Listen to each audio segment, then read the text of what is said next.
You mentioned the G7. You Yeah. saw a number of world leaders. You walked in and you said, "I'm the boss." Yeah. How many of them believe that? All of them. But I was just being funny. Uh-huh. What happened is they were all sitting, and then I walked into the room, and it was just sort of funny because it's a very long table, but there's only 7 of them. The table is meant for like 30 people, so the whole end of the table looked like almost a perfect podium type setup, right? And I saw them all sitting. They're all well-known figures, right? The heads of countries. We had a couple of others in there too, as you know. Some, like as an example, Modi of India, great guy. A lot of people came. They're allowed to come if they want and sit.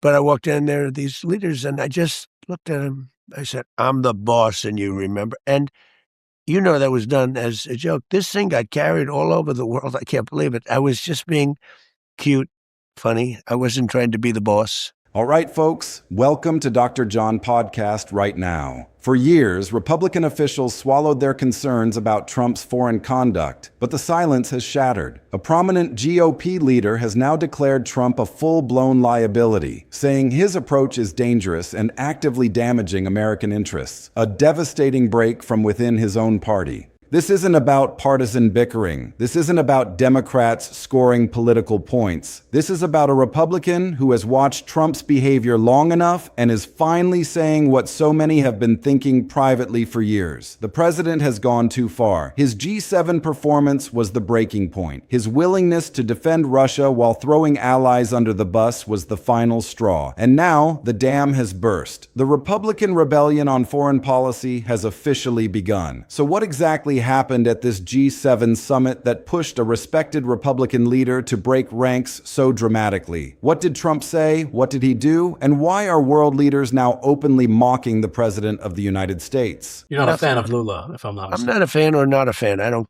think about him, to be honest with you. I don't really think about him. I couldn't care less. But he's a different kind of a person now, very volatile. I watched as he made a speech, and it was a very volatile, and it's fine. It's all different types. So when you say about leaders, when you say about, what do they all have in common? Look, they're all smart. You can't get to that level without being smart. Who's very smart is President Xi of China. He's a very smart man. You don't get to those levels where you're running a country, even if it was a small country.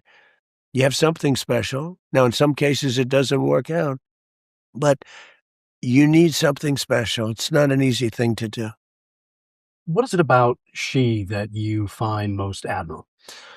So we have a very good relationship.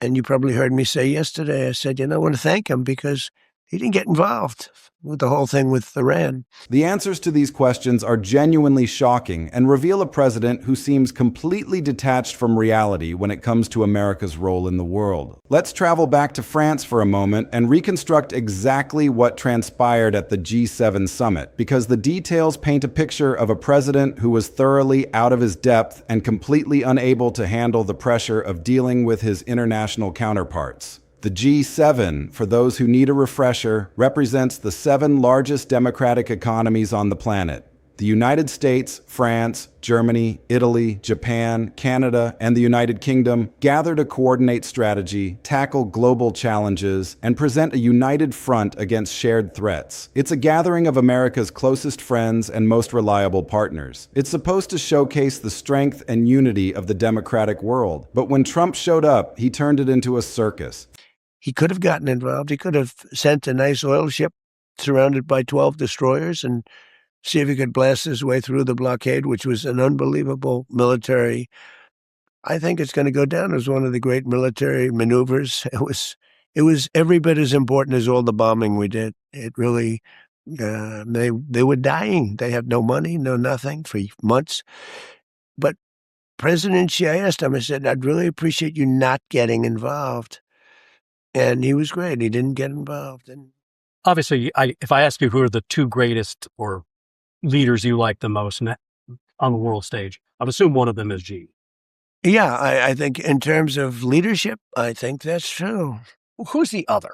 When you think of power and leverage and the ability to execute on that. Well, I think Modi is Modi. very good, yeah. They've had some very good numbers announced. He stays out of wars, which is smart. He's 1.5 billion people. He's actually the biggest. India's actually the biggest. Modi's a great leader. And From the moment he arrived, the awkwardness was palpable. He cut off press access in ways that seemed petty and defensive. He refused to engage properly with other leaders who were waiting to discuss serious issues. And when the conversations turned to Russia, everything went off the rails completely. Now, the context here is crucial. Trump's frustration with European allies has been simmering for a long time. He's been angry that they didn't come to his rescue during the disastrous war that he initiated in the Middle East. He feels like they abandoned him when things got difficult, and he's been nursing that grudge ever since. His Secretary of Defense, Pete Hegseth, has been leading the charge, complaining publicly that NATO allies haven't held up their end of the bargain. But here's the thing, that war had nothing to do with Europe. The allies were caught completely off guard. we do a lot of business with them, but now we do fair business. They used to really rip us off. I don't blame them for that. We had stupid politicians, but that allowed that to happen. But now we do a lot of business. They're not that happy about it because they used to do a lot better. So, but Modi's great. President Xi is great. Classics, I mean, if you were going to make a movie about either one of them, you wouldn't be able to find the man in Hollywood. I'm telling you. Do you view Anthropic and to a degree its CEO, Dario Amodei, as a threat to national security? Well, not now, but a week ago, maybe. I was with him yesterday. He made a speech. I made a little speech. We were in the room on the G7, and seems like a nice guy, smart guy. But he responded to us very quickly because, it's tremendous liability. People get put in prison immediately for that. You can't play games with that. And he responded very responsibly, I thought. So far, I think he will. Do you have the power and the inclination to shut them down or possibly take them? Well, I don't want to do that because I'm somebody that, we're beating China by a lot on AI. I was with President Xi. We talked about it. We're beating China by a lot.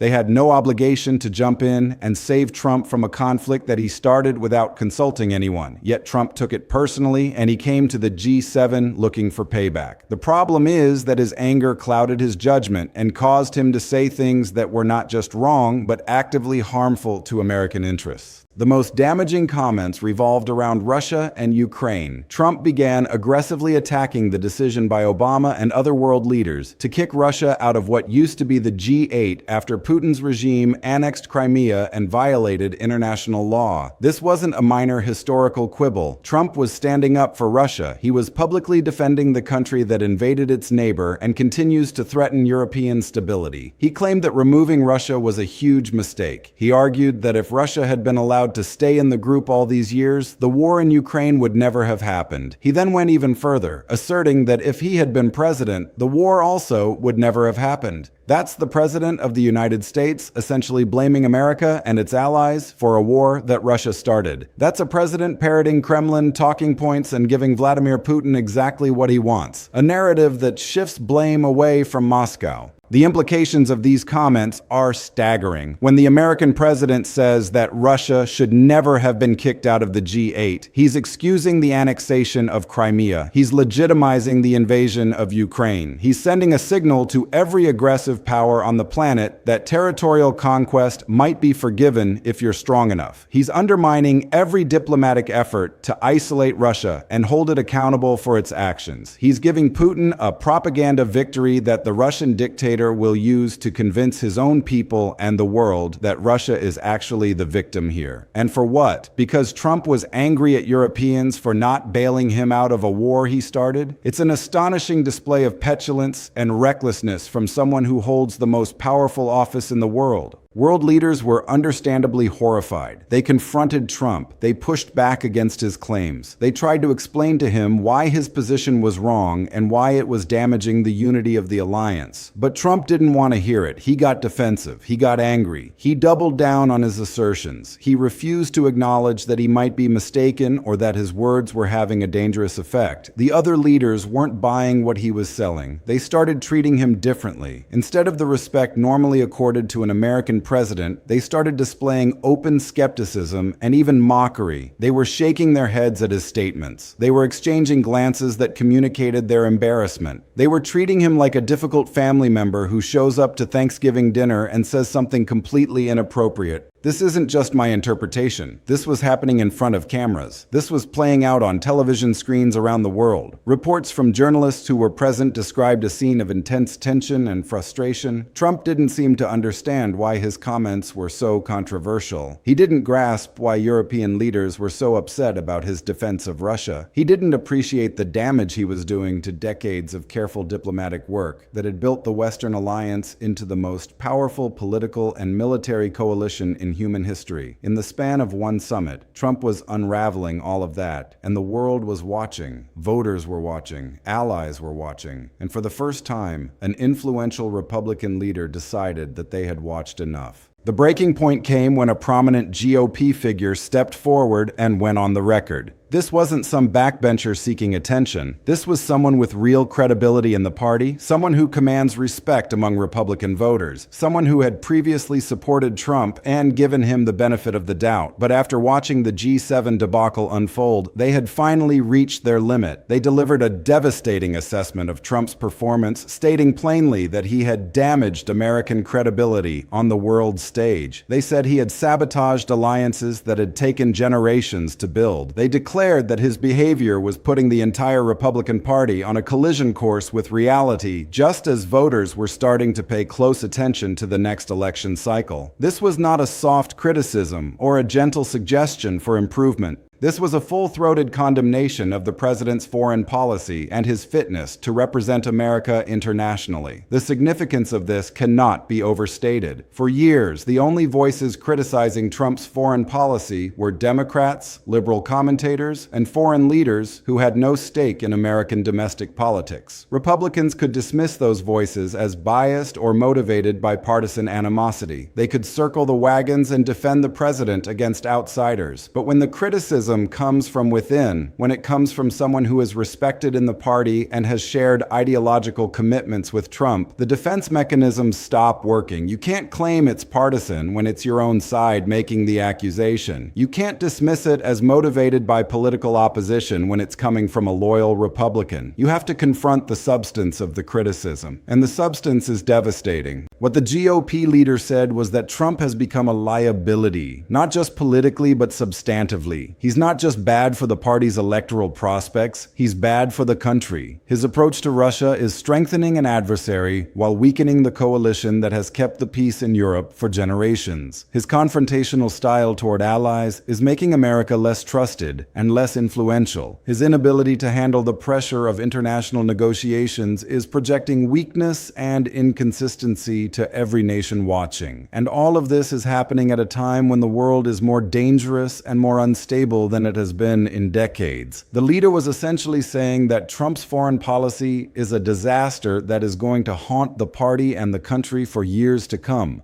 The response from other Republicans will be the key to understanding how much damage this does to Trump. In the past, when a Republican criticized Trump, the base would rally to defend him, and the critic would often face a primary challenge or lose support from conservative donors. But this time might be different. The G7 disaster was so visible and so embarrassing that it's harder to spin. The clips of Trump being mocked by world leaders are out there on social media, being shared and viewed millions of times. The comments about Russia are on the record, impossible to deny or explain away. Voters can see for themselves what happened. And when voters see that, along with a respected Republican saying it was a disaster, they start to form their own judgments. They start to wonder if maybe the critics have a point. They start to question whether Trump really is the strong leader he claims to be. The broader pattern matters here too. This wasn't just one bad day at a summit. This was the latest in a long line of diplomatic disasters stretching back years. The Globe and Mail and other international outlets have documented Trump's history at G7 summits extensively. The pattern is consistent and unmistakable. Confrontation with allies, insults directed at other leaders, abrupt departures from meetings when things don't go his way, public fights over NATO funding, trade, and Russia, complaints that he's being ganged up on, walkouts that leave other leaders shaking their heads. Each summit seems to produce a new low, a new embarrassment, a new reason for allies to question question America's reliability. And each time Trump seems to learn nothing. Each time he seems to think that his behavior is actually strong and effective, rather than counterproductive and damaging. That's the tragedy of this situation. Trump genuinely believes that his confrontational approach is a sign of strength. He doesn't understand that actual strength in diplomacy is about building coalitions and maintaining trust and persuading others to follow your lead. He thinks that insulting allies and defending adversaries is some kind of clever negotiating tactic. It's not. It's just damaging. And now a Republican leader has said that out loud. They've named the problem and identified the danger. They've given permission to every other Republican who was thinking the same thing but was afraid to say it. Now they know they're not alone. Now they know there's a constituency for criticism of Trump's foreign policy. Now they know that speaking up might not destroy their political career. In fact, it might help them with voters who are tired of the chaos and embarrassment. That's the psychology that shifts when a prominent figure breaks ranks. It's a permission structure. It's an opening. It's a signal that the emperor has no clothes and that it's okay to say so. The electoral implications are enormous, and they're going to be a major factor in how this plays out. Swing voters and independents care deeply about competence in foreign policy. They want a president who can handle international relations without embarrassing the country. They want a leader who allies respect and adversaries fear. When they see Trump being mocked by world leaders, when they see his own party criticizing his performance, when they see the chaos and confusion that surrounds his approach to international relations, they draw conclusions. They decide whether this is someone they want in charge of America's national security. They make judgments about whether Trump is making America stronger or weaker. And increasingly, the evidence suggests that they're concluding he's making America weaker. The Republican leader's criticism gives them permission to reach that conclusion and to vote accordingly. The damage to Trump's brand goes beyond any single issue. His entire political identity is built on strength and competence. He projects himself as the tough guy who can handle the world's most difficult problems, the dealmaker who gets results, the leader who makes America feared and respected. But if voters start to believe that he's actually weak, that he's actually bad at diplomacy, that he's actually embarrassing the country and damaging its interests, then his brand is destroyed. Everything he claims to be is called into question. And when a Republican leader says publicly that his G7 performance was a disaster, that reinforces the narrative of weakness and incompetence. It makes it harder for Trump to claim that he's a strong leader when his own party is saying the opposite. The fracture in the Republican Party over foreign policy is going to deepen. There are two wings of the party on these issues. One wing is more traditional, supporting strong alliances, NATO, and standing with Ukraine against Russian aggression. The other wing is the Trump wing, skeptical of alliances, soft on Russia, and unwilling to spend money on defending other countries. These two wings have been in conflict for years, but Trump's control over the party has kept the traditional wing mostly silent. But this G7 disaster is changing that. The traditional wing is starting to speak up. They're starting to say that Trump's approach is dangerous. They're starting to distance themselves from his foreign policy. And as the war in Ukraine continues and Russian aggression threatens European stability, these divisions are only going to become more pronounced. The Republican leader who broke ranks is just the beginning. More will follow. The international consequences are also significant. When America's allies see that a Republican leader is criticizing Trump's foreign policy, they read it as a sign of instability and division. They wonder whether America is a reliable partner if the president's own party doesn't trust him on foreign policy. They start making contingency plans. They start considering whether they can rely on American support if things get difficult. They start looking for ways to hedge against American unpredictability. And that's bad for America. It weakens our alliances. It reduces our influence. It emboldens our adversaries who see the division and think they can exploit it. All of this is the direct result of Trump's behavior, and the Republican leader's criticism is a reflection of how serious the situation has become. The markets are watching too. International investors don't like uncertainty. They don't like seeing the American president destabilizing the global order and alienating allies. When Trump's G7 performance was broadcast around the world, financial analysts started asking questions about how this would affect trade, investment, and global stability. Nervousness spreads quickly in financial markets, and nervousness about American leadership can lead to sell-offs, currency fluctuations, and economic instability. This isn't abstract. This is real damage to American prosperity and American influence. So, where do we go from here? The trend is clear. More Republicans are going to speak up. The psychological barrier has been broken. Once one prominent Republican criticizes Trump's foreign policy, others will follow. They'll feel emboldened by the fact that the first one survived. They'll see that there's public support for criticism of Trump's approach. They'll recognize that distancing themselves from Trump's foreign policy might actually help them with voters who are tired of the chaos. And each new critic will reinforce the narrative that Trump is weak and damaging on foreign policy. The snowball will get larger and move faster. That's how political movements shift. It's gradual at first, and then it becomes overwhelming. For Trump, this is a nightmare scenario. His control over the Republican Party has been based on fear and the perception of strength. But now the fear is dissipating and the perception of strength is cracking. His own party is questioning his fitness. His own party is saying he's damaging the country. His own party is starting to break ranks on one of the most important issues a president handles. And once that process starts, it's almost impossible to stop. Trump can attack the critic. He can try to rally his base. He can claim that the criticism is unfair or politically motivated. But the damage is done. The narrative has shifted. The perception of Trump as a strong leader has been damaged. And that perception is the foundation of his political power. The G7 disaster was a turning point. It was the moment when a Republican leader decided that silence was no longer acceptable. It was the moment when the internal fractures in the party became visible to the public. It was the moment when Trump's foreign policy weaknesses were exposed in the most damaging way possible. And now the consequences are going to unfold. The party is going to fracture further. The electoral vulnerabilities are going to grow. The international damage is going to accumulate, and Trump is going to find himself increasingly isolated and increasingly challenged by members of his own party who no longer see him as an asset, but as a liability. The story of this moment is simple but profound. A Republican leader watched Trump at the G7, saw a president who was defending Russia and alienating allies, and decided that they could no longer stay silent. They went on the record and said what so many Republicans have been thinking. They declared that Trump's performance was a disaster and that he was damaging America's credibility and interests. And by doing so, they opened the door for other Republicans to do the same. They changed the conversation, they shifted the dynamics within the party, they created a permission structure for criticism of Trump's foreign policy. And that is going to have consequences that ripple through the party, the country, and the world for years to come.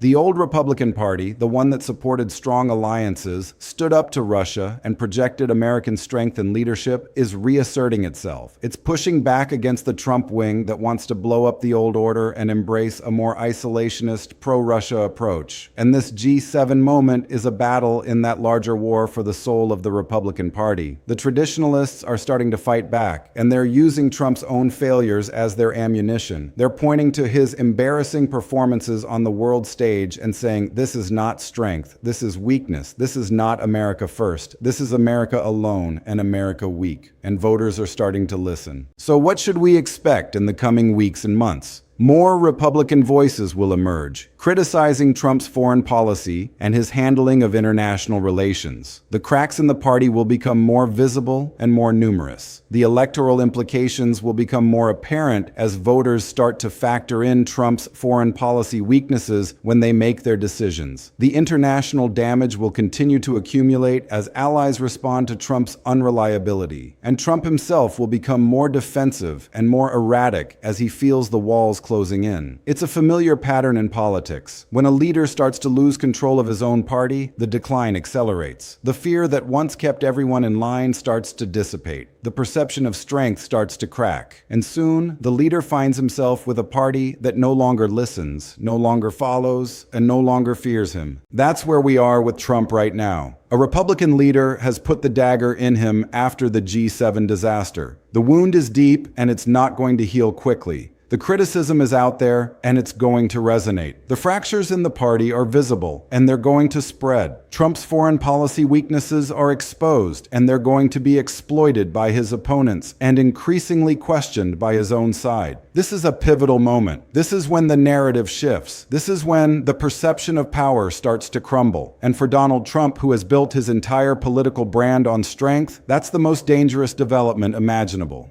The party is fracturing, the allies are angry, the voters are watching, and the foundation of Trump's political power is starting to crack. The G7 disaster was just the spark. The Republican leader's criticism was the fuel, and now the fire is spreading. This is how political empires fall, not with a single catastrophic event, but with a series of moments that reveal weakness and embolden opposition. This is how a president loses control of his party. And for Trump, this moment might be the beginning of the end of his dominance over the Republican Party and the end of his credibility as a strong leader on the world stage.